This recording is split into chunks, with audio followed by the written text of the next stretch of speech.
Money doesn't grow on trees, it said, except today I'm actually going to show you how to do just that. These are 3 easy ways to make your money work for you. This is so important because it allows you to take your cash and turn it into cash flow. This allows the money you have to compound, which is one of the most powerful things you can do in terms of earning potential, especially the earlier you start. I'm getting excited just talking about it. However, a small disclaimer. For most of you, one of the best ways to invest in the beginning is in yourself and your own education.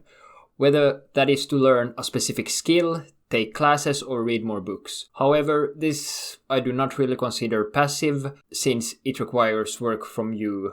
And in this video, I will only discuss ways where you can truly adapt to set it up once and check it a couple of times each year, sort of mindset. With that said, let's take a look at the first method. For regular viewers of our channel, it probably doesn't come to anyone's surprise when I tell you that the first method on our list is index funds as well as exchange-traded funds, also known as ETFs. For anyone unfamiliar with these 2 investment vehicles, let me try and do a 3-letter explanation. BOS, BOSS, or basket of stocks. Okay, perhaps a little more context is required.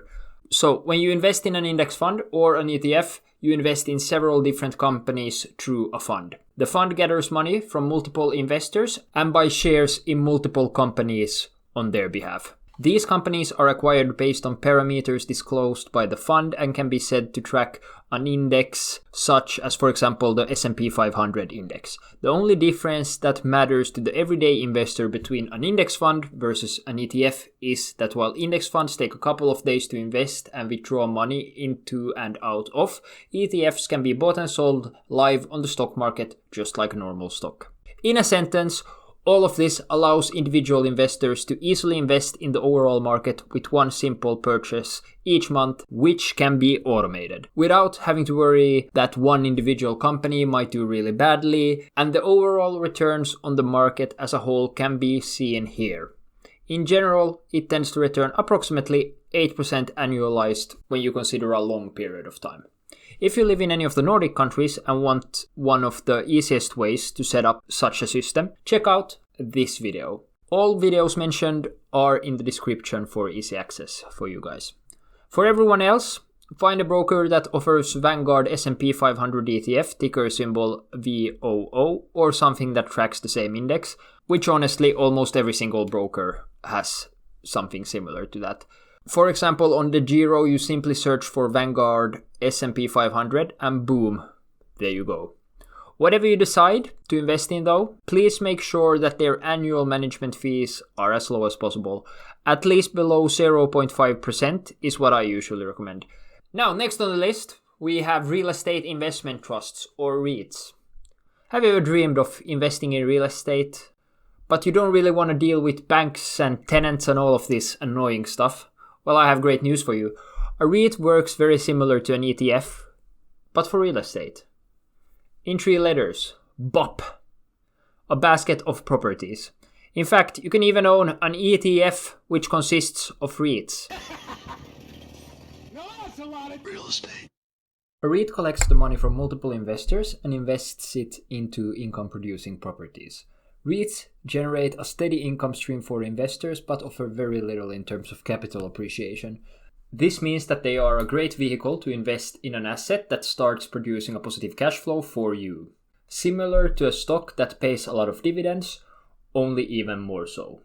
However, there are also drawbacks to this method, mainly in terms of taxes and how they get in the way of compounding. Since you pay capital gains tax on the cash flow that this asset produces, at least 30% capital gains tax in Finland. With that said, there is still definitely a lot of upside with owning assets that produce real cash flow, which you can use for whatever you may want instead of just increasing the value of these assets over time. Well, what about buying REITs compared to manually buying and selling properties yourself, or renting them out for that matter? Is REITs all in all better? No, there are a lot of benefits with manually buying, renting and selling properties. Not the least of which is the way it allows you to leverage your own money in one of the most relatively safest ways out there. There's always risk when you leverage your money. However, doing this manually also comes with a lot of more obligations on your part and a requirement of both some money, time and skill, making it less than ideal for new people and therefore does not really make our list. In case you wish to learn more about REITs and how they work, I recommend that you check out this video. But maybe you secretly dream of becoming a banker. Well, I have some more good news for you. Peer-to-peer lending or P2P lending, which is the last easy to implement strategy to make your money work for you that we're going to talk about, allows you to be just that. So, how does it work? By using a service such as, for example, Fellow Finance, which we have talked about on the channel, you can loan your money to other individuals. This is something that Marcus has used, and he has so far earned a decent 5%. Not bad, but not great either, until you remember that interest rates have been at historic, like unprecedented low right now, and it's really easy to get a regular loan from the bank. At least it has been. We'll see how this develops. However, this will most likely become more profitable if and when interest rates increase again. Fellow Finance also has an excellent system that allows you to decide how much risk you are willing to take on in terms of who the platform lends your money to. Then, if you take a greater risk in terms of who you loan your money to, you have the chance to earn greater interest rates, but it's also more likely that they will default on their loan and then you will get nothing.